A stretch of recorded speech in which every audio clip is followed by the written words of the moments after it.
今回の注目ポイントはですね、英会話で gap って日本語と同じように使うかどうかですね。そうです。そのスーパー便利な gap の話です。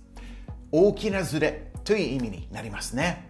日本語ではよく使われて、自分にとってびっくりするほど耳にする言葉です。例えば、職場で年上に世代間ギャップを感じる。見た目と中身でギャップがある人って好きだな。そのギャップが面白い。あとはですね、ギャップ萌えという言葉もあります。すごいですね。日本語ってどんどん面白くなってきます。ギャップ萌えって英語ではなかなかない現象です。とにかく皆さんの英語をレベルアップをさせるために、こういう本当に細かいところを分析しないといけないですね。あとはそのプロセスが面白くて、勉強というよりその文化の違いとか、その言葉の響きとか、そういうところも大事だと思います。We're going to take a closer look at the similarities and differences as to how the word gap is used in both English and Japanese. We'll be looking at it using the 4 simple steps, look at the problem, the reason, the solution, and some example sentences. Shall we get things underway? First, let's look at the problem. That gap is so funny.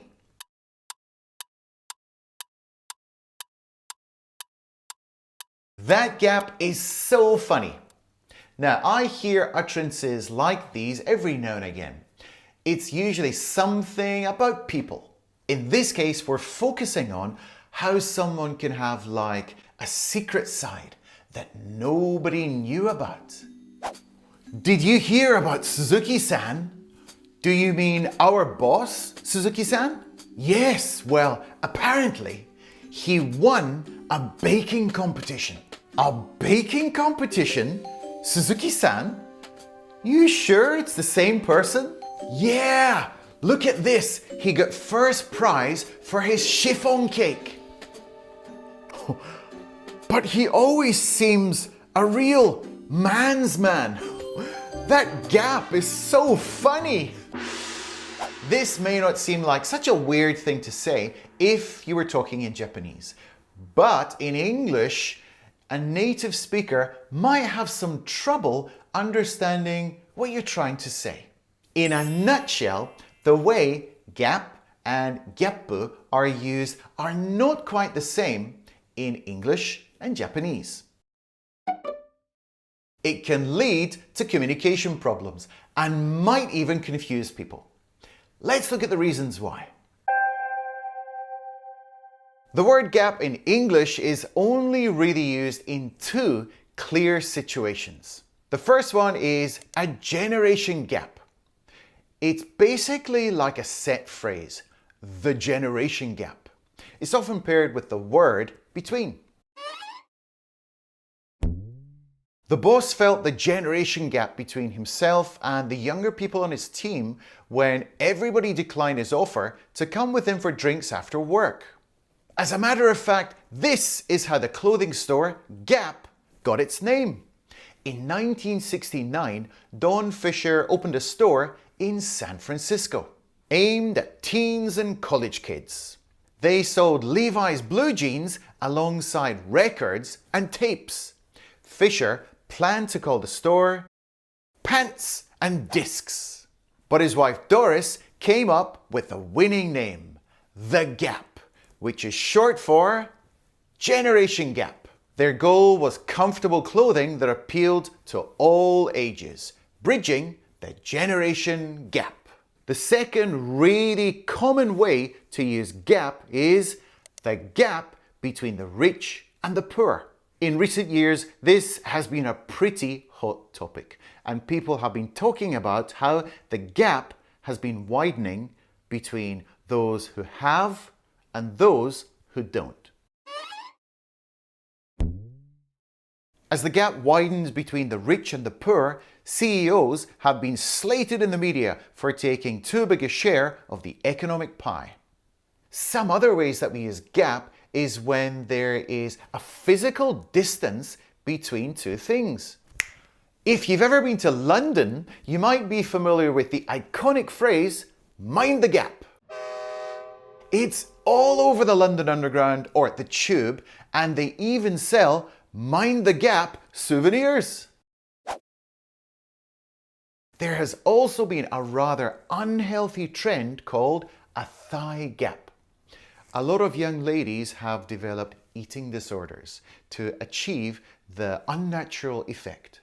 And one more place we often use the word gap is for the medical term diastema, or as it's more commonly referred to as a gap between the upper front teeth, or just gap teeth. Famous celebrities with gap teeth are Eddie Murphy, the actor and comedian, Madonna, the world-famous singer, Zac Efron, the handsome Hollywood star, and Georgia Fox, the actress from CSI. So as you can see from all that, we don't normally use the word gap to talk about surprising differences for things such as your personality or lifestyle, like you would do in Japan. So, how would we talk about that?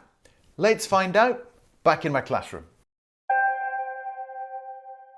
So, as I mentioned in the little skit before about the boss who liked to cook chiffon cakes in his free time, how would we talk about this kind of thing in English? Well, straight off the bat, in my humble opinion, I don't think that English speakers comment on these kinds of things as much as people in Japan.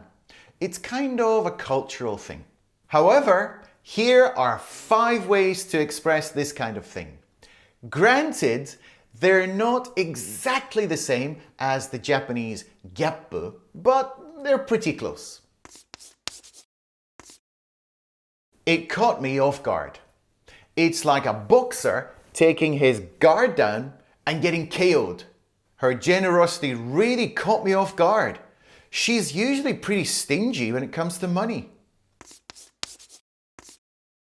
I didn't see that coming. When something is really unexpected. Suzuki-san bakes cakes on the weekend? Oh, I didn't see that coming. I never would have guessed. No matter how much you try, you would never imagine it happening. Look at Lizzie singing on stage. She's amazing. I never would have guessed. He's a dark horse. This is often used for average-looking men who have drop-dead gorgeous partners. Did you see David's wife at the party? She was stunning. Oh, he's a real dark horse. You threw me a curveball. When something is different to what you had expected, like a curveball in baseball. When my boss burst into laughter at the joke, it threw me a curveball. I'd never seen her laugh so hard. As you can see from those expressions, they're much longer than if you were saying the same thing in Japanese using gyappu. Yeah, English always seems to be much longer. Sorry, that's just the way the cookie crumbles.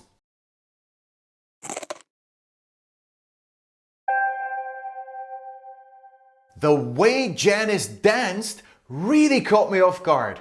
She was like a different person. When people saw her dance, they were really caught off guard and basically surprised. If someone is like a different person, it's like a completely another person that you weren't expecting to see. I was floored when I heard Kento Nakajima speak English so well. It came as a pleasant surprise. I've actually watched a few of his interviews and he spoke really fluently. So to be floored means to be really surprised by something, so much that you end up lying on the floor. Did you hear that Brenda's doing stand-up? Yeah, that came out of the blue. She didn't seem the type to do comedy. So stand-up comedy is basically when one person stands on a stage with a microphone and tells funny stories and jokes. It's a very popular way of comedy in like the USA or the UK. Also, if something comes out of the blue, it means it happens completely by surprise. We weren't expecting it. It comes out of the blue sky and surprises us. I didn't expect Hugh Jackman to be much of a singer, but he threw us a curveball in Les Miserables.